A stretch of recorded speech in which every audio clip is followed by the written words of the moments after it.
We could leave this town and run forever. You done? Yellow Card's a little bit better than Simplified. No. Damn it. I like Yellow Card. You ready? Yes. Simplified Chaos, episode 32. Life is beautiful and full of chaos. And it can get slightly out of hand if that shit's not tamed. We're here to share how to simplify the little things to start leading a more purposeful life. This is Simplified Chaos.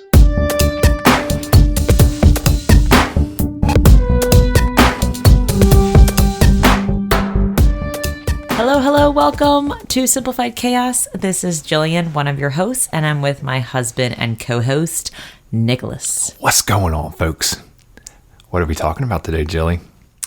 Today's topic, wait, let me get off of Ocean Avenue lyrics. Oh, God. I was going down there may be some outtakes with this one. Nostalgic lane, and somebody brought up how we used to listen to Yellow Card in my 89 Honda back in the day, and I was singing Ocean Avenue to Nicholas. I was not impressed. I'm not known for my singing at all. The people are just dying to know what we're going to talk about today. I know. Man. All right, today's topic is all about creating a home for exploration versus restriction. I don't like being restricted. Who does? I don't think anybody does. No. Well, maybe there's a few people. Possibly. This is very inspired by Lucille because... Well, yeah. This episode's about her. Well, yeah, but I mean, I feel like it can be related to adult life too. Of course. I feel like any lesson that has to do about kids can immediately be directed to adults too. And they should be. We're all humans after all. We are. Yes. But before we dive into today's topic, let's talk a little gratitude, Jilly. What are you grateful for this evening? Today? Today I am grateful for really close friends who just get us. And I'm referring to Thursday night. God damn it. You took my gratitude again. Calm down, Nicholas. Go for it. All right. So usually we podcast on Thursday nights, but because we had an impromptu friend come over, we didn't podcast. And I guess I'm more grateful that we have so much space in our days and our schedule that could allow us to just be and hang out with our friend. Yeah. And we just chilled. We drank some cocktails, and we just had some really good conversation. We should have been recording at the time. And I mentioned that too because it was really good conversation, and a lot of it aligns with what we normally talk about on this podcast. So yeah, it would have been nice just to have a microphone in the middle of that room, but we'll keep that conversation amongst ourselves. But yeah, this shout out is to our friend Marla. She came over and we were just shooting the shit, and the TV never came on. We were just hanging out. We had a candle lit. It was all dark, and we're just vibing. Like, it was cool. Yeah, no, it was great. And that's what I was grateful for too. And you stole it from me. So Marla, we are thankful that you dropped in. And that's another thing. I like that, we encourage people to drop in and say hi to us. Yeah. Adventures. You don't have to, you really don't have to give us a heads up. But if you're in the area and say, hey, we're stopping by, come on by. We got lots of space for spontaneous things. It was very Hug. Yeah, it was. They're Hugay. And if you don't know what Hugay is, you can check out our episode 29 about our trip to Copenhagen, because it's definitely a Denmark thing. Yes. So yes, Marla, my gratitude is also about you for dropping in on Thursday. And we are back to our normal Saturday night recording. Yeah, it's weird. But it's not normal anymore because we don't do it anymore on Saturdays, except for this time. We're flexible. We are. Yeah. This episode always comes out on Tuesday. Always. We're consistent. We are. For you, our listeners. Oh, God, this is going to be a silly episode. We are going to be a little silly. Right. So, Jilly. Yes. Let's dive into today's topic. So, go for it. Yeah, the reason this episode is all about creating a home that's accessible versus restricted, because as you know, well, maybe some of you don't know who are listening for the first time, we do have now she's technically 14? A toddler. She's 14 months, and because she's more mobile, we really had to think intentionally. Do we want to childproof things in our home, or do we want to change our home to be accessible for her? Either way, it requires work. Yes, absolutely. So I think it's really cool how we've changed our mindset on, instead of creating a child-proof home, we're now creating a home that's accessible to all. And Lucille counts. It's human accessible. Yeah. Tiny, tall, medium, whatever your size is. Any size, yeah. And we made this decision consciously before Lucille was born. I think we had this conversation a couple times. We were just like, we want to make the home friendly for her. We want her to explore and get into things, because I think that's how you learn. Oh, it's absolutely how you learn. And we'll kind of talk a little bit more about that in this podcast. But we made this decision long before Lucille was with us. We did have that conversation, and I think it's important. I am a teacher, like I'm going on my 11th year of teaching, and I've seen it in action. I think it's really important that whatever the environment you're in, you need to create it to kind of mimic what real life is like. Right. Because how else are you going to prepare your kids for the world unless it mimics the real world? And the real world can be dangerous. There's going to be problems. There's going to be struggles. And I'm not saying that we're going to have sharp knives out for Lucille to play with, but you need to let the kids get dirty, get chaotic. It's going to get messy, because that's how they learn. They need to be able to fail and make mistakes. And what's even better is that if it's at the home, the parents get to be there to watch it, to be there, to meet them where they're at, and just to help guide them in allowing them to find a solution, versus us trying to safe-proof everything and fix it, because that's not the real world, and that we're doing them a huge disservice if we're always trying to keep them in a bubble. Well, one of the first things they think of when they're kids is like places you can't go into. You're restricted from that, and really we want them to be open. We want their minds to be open and be able to explore places and learn new things and have new adventures. And part of their adventures, even though it may seem very simple to us and unexciting, but going through a cabinet for them and banging around pots and pans or plastic things is an adventure for them. Oh my God, they're developing so rapidly between the ages of like birth and 6 years. It's phenomenal. So like they're inputting so much information. So of course they want to use all of their senses to explore, what is it? What sound does it make? What does it taste like? Right. Even if they're not supposed to be eating it, they don't know. So like their brain is trying to figure out what's edible, what's not. And it's just so freaking wild to watch Lucille explore and just go in head first to whatever. And it's like, I can't believe she put that in her mouth, but we probably put a lot of worse things in our mouth too back in the day. Oh, I mean, I know my parents always joke around. I mean, they used to play with mercury and stuff as kids, and it's just like, we have to stay away from mercury. Like they think it's a death trap for us, but they turned out normal, right? Yeah. Playing with mercury. No, but I think the important skills that we use today as adults, we should be teaching our kids. And I think that's problem solving, critical thinking, and just creative thinking. Yes. I feel like we use those skills all the time. And sometimes I think it's stifled if you're in an environment that's restricted and is always protected and quote unquote safe. Like, how are they going to problem solve, critically think, and use their creativity if everything is always done for them or fixed for them? Or, it's just, there's no struggle, and the struggle is the most meaningful part of life. Right. No, I definitely agree with that. And again, I think it's the sense of adventure too. Like if you keep getting closed off and restricted from places, you lose your sense of adventure. And that's something that we want Lucille to have always. And obviously we want her to follow the rules. Like if there's certain places that she can't go to because they're restricted or whatever outside of the home, yes, she's going to have to learn that. But within the home, this is a place that she lives. I feel like everything should be accessible to her, particularly things that are safe for her at this age.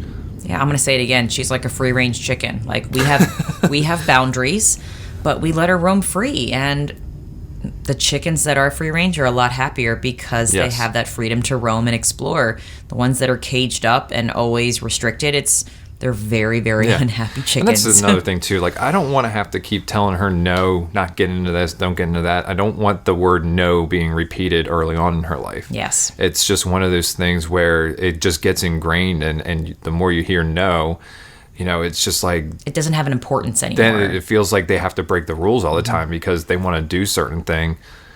When they hear no, they still want to do it, and then we get mad when they do it. But if we make a home more child friendly, we don't have to tell them no as often. Exactly. And it does take work, and we have done a lot of things in the home to tweak it and make it human friendly for all humans, tall and small. We only restrict the dogs. But I wanted to start off, before we talk about what we've done so far, I wanted to start off with this quick blurb from a post I read, and I will tag the article that I read. It was on show notes. In the show notes. What did I say? It's a tag, but tag. It Okay, works. Thank you, sweetheart. Yeah. I was really captivated by the beginning of this article. So it said, when did American homes begin to bear some resemblance to psychiatric institutions? Oh. If you think about it, child locks on toilets, on cabinets, like everything's safeguarded. They have cushions for the corner of tables now. Like, if you think everything's padded and this just hit me. If the toilet is locked, like seriously, that's got to stifle potty training because it's then considered a dangerous place. Yeah, I can't imagine what the perspective of a kid is, like seeing this lock on the toilet that mommy and daddy use all the time. It's like, well, if they use it, like why can't I get into it? That's interesting. Yeah. And it said, we childproof out of fear, but we also childproof because it makes life easier. In previous generations, childproofing was used to keep children safe. Am I saying that right? Use. Two utes. So sorry. Childproofing was used to keep children safe from life-threatening danger. This still holds true. Today, the childproofing industry has expanded to create products that prevent every possible bump and bruise. Man, it's true. Yep. It's so true, and we do. I think there are a lot of parents out there who live in fear for their child getting hurt, and obviously, we don't want to see your kids get hurt. I mean, it's an emotional thing, but it's also part of growing up. Kids are gonna fall, they're gonna get bumps, bruises, scrapes, cuts, all those things, but it helps them learn. It helps them learn that things are dangerous or they shouldn't be doing things a certain way. And if we keep protecting them and trying to prevent everything from happening to them, when they get older, those experiences are going to be a lot worse. Well, to me, you're not experiencing life unless you're failing and making mistakes. Right. But that's just my perspective. And I feel like I've done the most growth as an adult by failing and making mistakes, or there's going to be parts of life that are just really stressful and overwhelming. But that's how I learn. That's how I grow. You don't learn from lecturing. You don't learn from being safe. You don't learn from not trying something new. So it's like, why don't we instill those values that we have for adults, and we need to start them younger. Right. But to kind of go back on what you were saying about the people who promote those quote unquote safety products. Yeah. They use your fear to sell their products. Your fear of what's going to happen to your kid, and you think that you have to have the top of the line this, and you're going to pay whatever it costs to protect your kids. Like, let's be serious. Like, your kids, you would pay $1 million if something protected your kid from everything. And I feel like it almost makes you feel like you're a bad parent if you don't buy it. Right. Like, I'm a bad parent if I don't buy these cushion things that go on the corners of tables. I'm a bad parent if I don't buy these cabinet locks for my kitchen cabinets. Like, I think society and social media and all of that really make you think that you're less if you don't own these things and you have a baby or a kid. And Lucille has had her bumps, her falls, her bruises and whatnot, but the more I think about it and the more I look back on it, she's more cautious when she does certain things now, and she's not doing those same mistakes that she had made earlier. Like, she's actually learning from them, and she's either slowing down because she knew she was going too fast and realized that, hey, she's fallen off the couch before, but now she knows to not, messing around on the edges. Yeah. Like she's very calculated, but it's because she's made mistakes. And yes, it sucks when she falls down and she's crying, but usually she's over it in 30 seconds after being on your boob or just holding her. Like it's a very small fraction of a second that there's something wrong, and then they don't forget about it. They learn from it, but they're on to the next thing in just a few seconds. What I've observed is that babies are way more resilient than I ever thought possible. That's why they're all cartilage. They're gonna fall, but they're forming. But she's all cartilage, and she's all cartilage. Really, I mean, she is. So that's why it's evolution of the human is such a crazy thing, because when you're young, you have to be resilient because stuff's going to happen to you while you're learning, and our bodies evolve, and it's such a cool thing to see. And yes, we're fragile when we get older. If I fall down, I'm out of commission for a week or so. I know. But as a baby, they're up in 30 seconds and running again. And I have to say that I've observed more than on the occasion of just how resilient she is, and she's very resilient. So she fell down the stairs. Yeah, are you going to go there? I wasn't sure if you're going to bring that up. But can I say that when she was halfway up the stairs, and instead of being behind her like I normally am, I was in front of her. And when she fell down, watching her tumble, it's like her body knew exactly what to do. It was crazy. Yeah. Have you ever seen Hook? The movie? Yes. With Dustin Hoffman? Yes.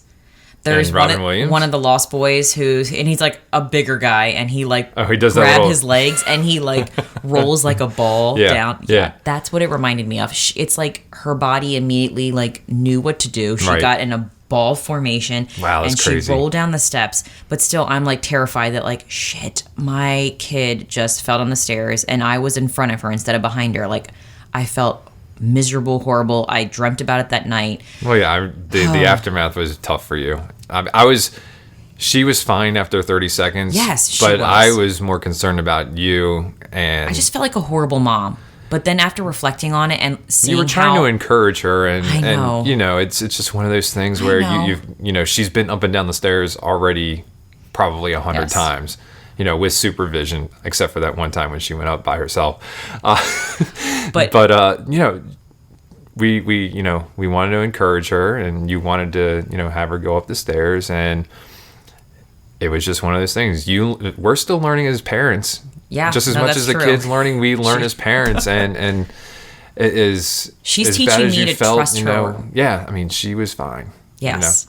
And I think that's the lesson that I got out of that hardship, that struggle for me, was that I need to trust Lucille more and know that she's going to know what to do, and I need to just trust her instincts and her reflexes, because man, she's eaten a lot of things that she shouldn't have, and she's, instead of swallowing them, she keeps them in her mouth. It's so crazy. She just spits it out, and I'm like, holy shit, she had a cherry pit. How did I get a cherry pit? She's had seeds in her mouth before. Like, I found a seed in her mouth too, and it was just like, she just had it in the front of it. It's like she had a dip in the front of her mouth, and she smiled, and I saw this black thing in her mouth. I was like, what are you doing? And she was just holding it. She knew it wasn't edible, or she couldn't swallow it. So it's crazy watching her mind-blowing. body. Yeah, like her brain knows that I don't think this is good. I'm going to reject this, or I'm going to keep it in my mouth. And then when I hold up my hand, she just spits it out. I'm like, wow, like the human body is so miraculous to me. So I'm learning a lot. Yeah. To trust her a lot more. Oh, yeah. Through this process. Yeah. But, kind of getting back, do we want to talk about like the specific things that we've done to make things child friendly through the house? Yes. I thought that would be I think that's good, just to kind of give people a visual. Yes, I agree. Cool. Go for it. First one. I'll take the next one. So what we have done, I think the room that we're in majority in is our kitchen. Yes. We're in our kitchen every day, all the time, because food and cooking is important to us. And we agreed that we were going to take all of our cleaning products, although they are very naturalish. We were like, we need to get these out from underneath their sink, whereas I think majority in America, they keep their cleaning supplies under their sink. It's just how what it is. we do. Yes. Like it's so funny, and we've probably talked about this in previous episodes, but just how like standard the home has become, and people think that the dining room has to be the dining room, the living room has to be or sitting room has to be a sitting room, the family room has to be, and it's just like, your home doesn't have to be like every other person's home. Make it work for you. Curate it to your lifestyle, to your values, to what works for you. But yeah, so we moved the cleaning supplies to a very, very high cabinet. Yes. So there is no possible way, unless she grows taller than you, which you are what, 6 what? I'm 6'3". 6'3". But yeah, so right now I think it may have like a pan and a pizza stone in there, which she can touch and feel, and we're okay with that. So everything she inspects the pipes now, so she does. Yeah. But yeah, everything that's in her eye level or her height is accessible to her. Yeah. We don't care if she plays with it. Yep. There's pans, there's pots, there's glass lids, there's Tupperware, there's glass lids. Yeah, they're glass. Oh, cool. But she gets them out all the time. They're pretty safe. Okay. If it breaks, I'll be there. We'll go through the struggle together. Fair enough. But yeah, no, there's nothing like sharp or anything like that. She's not going to get into knives or scissors or anything like that. Correct. So yeah, we've made it available for her so that she can mess around with pots and pans and what are those, colanders or colanders? Just anything that she can be creative with, and then when she sees us using them in the kitchen for cooking, she's going to realize what they're for, and she's like, oh, this is what I was playing with, and this is what it's for. So we want her to get used to these different things as early as possible. And I think that's why she wants to play with it, because she wants to play with anything that we use. Right. She sees mommy use the pan, she sees me use the colander, so it's like, oh, mom uses it, I want to use it. We're their biggest model, so she wants to use what we use, so why not? Yeah, she has her own little dustpan and brush does. because she sees us doing that. We vacuum once a week, but during the week we'll kind of sweep up some of the dog hair that's on the floors and everything like that, and she sees that and she wants to help out. So we have this little dustpan and little brush, and she can mimic what you're doing, and it's just really cool to watch her see us do that. It is. Yeah. What did you have? So another thing that we've done is we've minimized the amount of stuff that's in our house. So it's made it a lot easier for us to keep track of what's going on in the cabinets and what's going around, what's on the floors in the house. So, just overall our simple living and us being, very minimal of what we keep is just made it that much easier. Like, we don't have a lot to clean or anything like that. And most of the things that are out on the ground level are either her toys or things that, we want her to get into. So I feel like just us being more minimalistic and not having duplicates of things and has allowed a lot of empty shelf space too. So in some of the bottom drawers we have next to nothing, but it's things that, she can get into and play with. Yes, we're not a home that appreciates knickknacks and these little fragile figurines. We're just not those people, and some people are, and to each their own, but those things could be a little bit more tricky with kids, and luckily, we don't have those little tiny knickknacks or fragile figurines, so we're not worried when Lucille gets on top of a table and we don't even have that many tables because we've gotten rid of so much furniture. Yeah. So there's not a whole bunch that she could really get into that we are fearful of. Yeah. And the tables we do have, yes, they have pointy corners. Yes, they can fall sometimes. And sometimes she's knocked them over and she's pushed them and they've fallen. But she's learned from it. She's survived and she's still here, and it's okay. Yeah. What's really cool is under our TV stand is just those, it's 4 shelves or 4 cutouts and then 4 cutouts. So it's 4 cutouts on the bottom, 4 cutouts on top. It's like a cubicle. Cube kind of thing. Cubicle table, yeah. And there's toys in there, but then we also have books that are on some of those shelves. Yes. And it's so fun to watch her go grab the books and throw them on the floor. She grabs them and throws them on the floor. At first, she was grabbing them and they were too heavy and they would just drop. And now she's picking them, holding them, and actually throwing them on the floor. She'll spin through a couple of the pages. There's the first year of child, every week there was something about your child, so it was 52 weeks of your child growing and stuff like that. So she throws that book, your quote book she throws. She has her little zoo book that she absolutely loves, but it's just really cool under there. There's a couple of those little what are those, canvas things that hold her toys in there. So she pulls the canvas those cubicle the boxes. canvas cubicle boxes. So she's got her little toys and everything in there that she can pull out, and she's throwing a lot now. So she takes them and throws them on the ground. But it's funny. Making Dad proud. At first, my mom would watch her try to get the books off the shelf, and she's like, Jill, that one book is really heavy, that's gonna hurt her. And it's really hard to like stay back and be like, she's okay, Mom. Like if it does fall, this isn't gonna injure her, it's gonna be heavy, and she's probably gonna learn like, hey, that hurt. Now I know that I'm sure she's dropped it on her foot a couple times, is bigger than the other thing. So it's like a learning lesson in itself, and we let her take risks. Like we don't let her put her life into danger by any means, but it's really hard to step back and let things happen. But that's when she learns the most. And it's really fun to watch it happen and just be there for her and with her as she experiences it. But yeah, and one of the things too is like, I think we've done really good at like controlling our reactions when something happens. Like if she falls down or if she drops something on herself or whatever.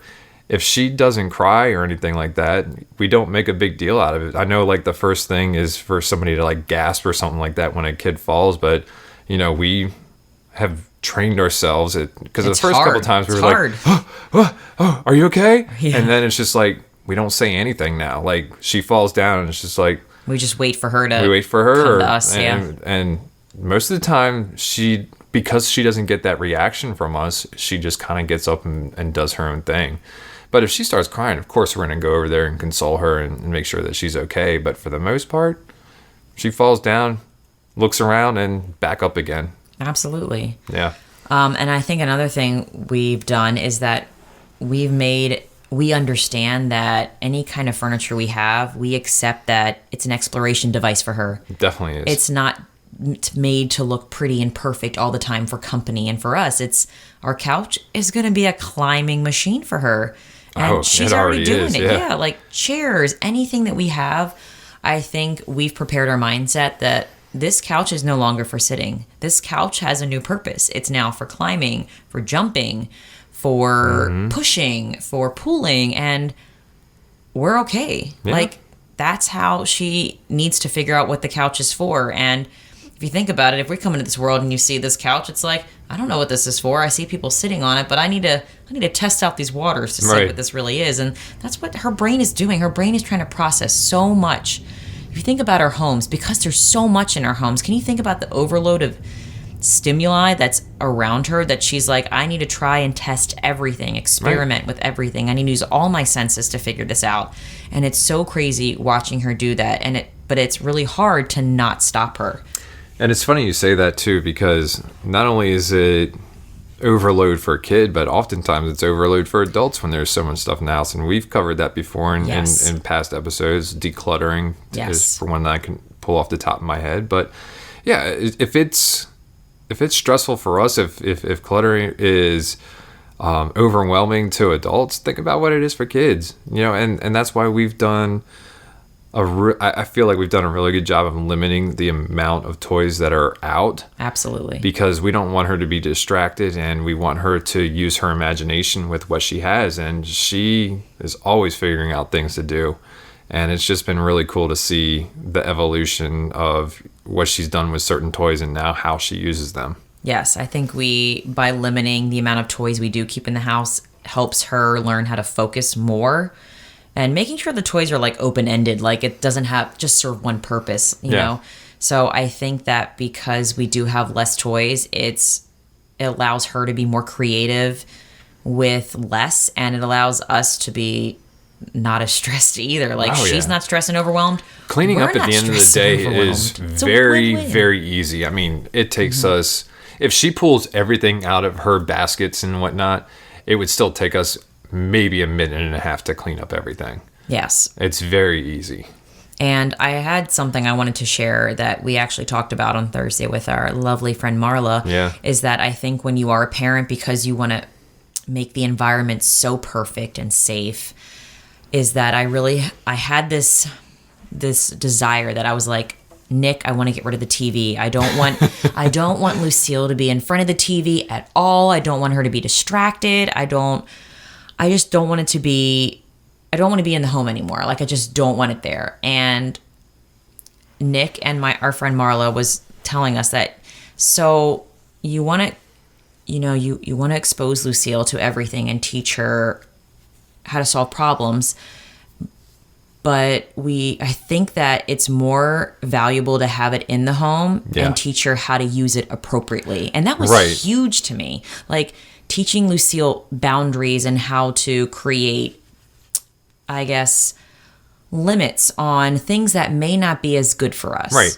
Yeah. My point of view was that, I was like, I would like to watch TV every now and then. And if it's there and she sees us using it very sparingly, like intentionally, and we watch it when we want to watch it. I'll watch it probably a little bit more when hockey season comes around, but it's not going to be every night, and it's just something that's not on all the time. Like, it's on in the morning when your mom's watching her and they have like their show that they watch, and then usually it's off the rest of the day. So she knows that it's there, but we use it sparingly. And I think that's going to help teach more self-control in the future.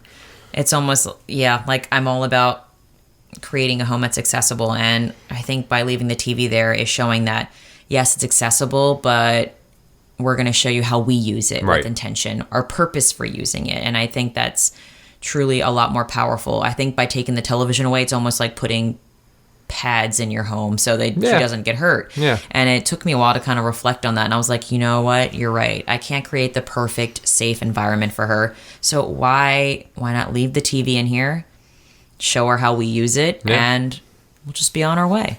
Absolutely. So I think we had a good compromise there, and I think there's a lot of lessons either way. Yes, but I think we're making the right decision. I agree, especially since hockey season's starting soon. And there's one more thing I wanted to add. For a while, we really didn't have a baby gate. We do have a 3-story house. We have a basement, a first floor, and a second floor. Yeah. And basement door stays closed all the time. Yes, that does. But what was really cool, we did get a baby gate from a friend who gave it to us. So shout out to my girl Erin. What's up, Erin? But before we got that baby gate, we kind of just had this gate that could be moved. So Lucille, which was so cool. It was like an octagon that's supposed to be outside, like a baby gate. Yeah, playpen. And we just turned it into a baby gate. We're resourceful. I'm so glad that we didn't get a baby gate right away, because we got to see Lucille figure out how to move the gate. She figured out how to open the gate, get in the gate. And then get up the stairs. But that's how she learned how to climb. Yeah. If we had a baby gate there to immediately begin with, she would have never had access to the steps. She would have never learned how to climb. She would have never learned how to go down the stairs. And now she can climb up. She can climb down. She can climb up couches. She can climb down the couch. Well, I don't know if she can climb up it yet. She's getting close. But she's got that upper body strength now. She does, but she knows how to get down off of beds now. She can get down off her little chair, off her new table. Yeah, so I'm so grateful we weren't those parents that rushed to like baby-proof the stairs in particular, because if we did, she would have never learned. And she respects the baby gate. Now that it is up, she respects it, and she realizes she can't move that. Yeah. And so now she's finding other things to do, but she's learned early how to get up and down the stairs, and it's a valuable skill. It's also helped her become adventurous.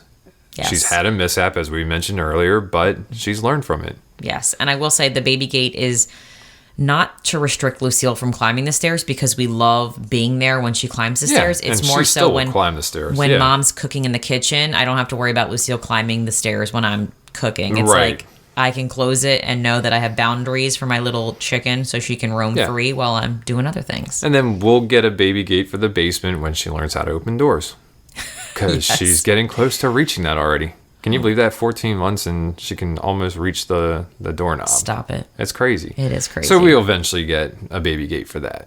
One day. Not now. We don't need to. No. And I do want to mention, this is the last thing, that we do have stools that hold plants in pots. That was concerning to me at first. Now I'm not so concerned anymore, because she's done very well with those. And I think it's because we've had them all along. We've been watching her. There's a couple plants that are on these benches by the windows, and we thought man, those could fall down, those could hurt her. But you know what? She's touching them. She's exploring them. She pulls the soil out of them and brings it on the floor. But that's it. Like, yeah. And she doesn't bother with them. I was definitely concerned about that, but the I'm glad that we kept it the way that we did because she knows how to interact with them, and we've kind of been there as she's been there. We were present. Mm-hmm. Yeah, so she knows that she has to be careful around them, but yeah, if she wants to pull the soil out or if she wants to pull the petals off the flowers, why not? It's fine, just as long as she's not knocking them off the tables and, hurting herself or anything like that. And she's done very well. Yeah. We'll continue to monitor that. We're always keeping an eye on her. Mm-hmm. But since it's present, it's almost like it's, I've been there, done that. Maybe I don't need to mess with it anymore. Yes. And cool. No, we don't have locks on our toilet, and no, we don't have locks on our cabinets. Nope. And don't plan on doing it. We really don't. And she's okay, and we're okay. Yeah. We're doing great. We are. All right. So, Jilly. Yes. Do you have any resources for our lovely listeners? I do. So, our resource today is a blog post. All right. And yes, Nick, I'm talking in the microphone. You're giving me that look like, Jilly, you're getting away from the microphone. Echo. This is the blog post, and it's pretty much an argument against childproofing, and I was very intrigued. Ooh. We'll put this in the show notes. Yes. Definitely. I'm just going to read you a little blurb about it, or quote some of a couple paragraphs.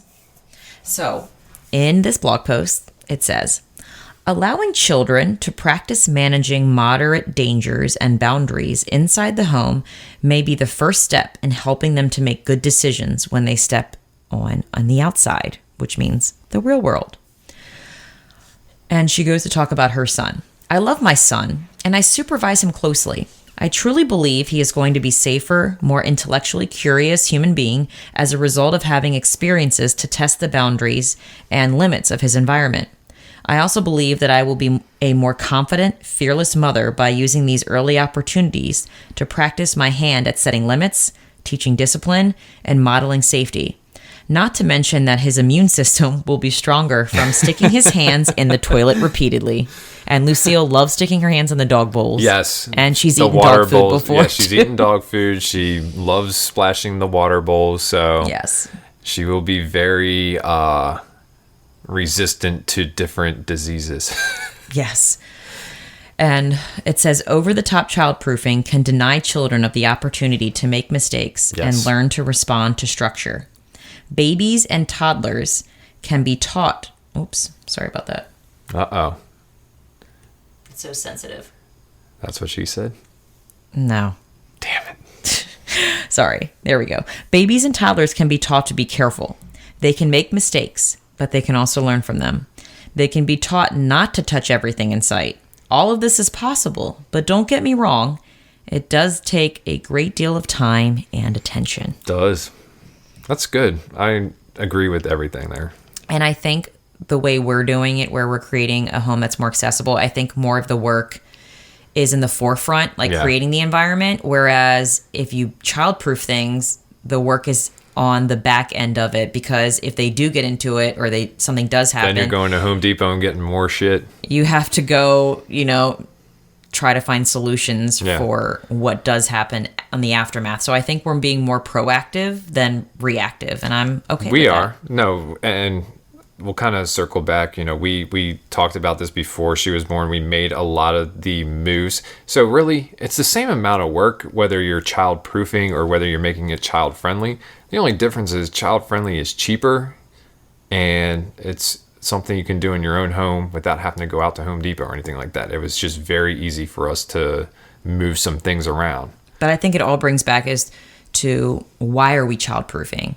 How is this going to prepare her for the world? Right. And I think if you think about those questions, it's like, well, child-proofing is not really preparing her for the real world, because everything's protected and there's locks and boundaries.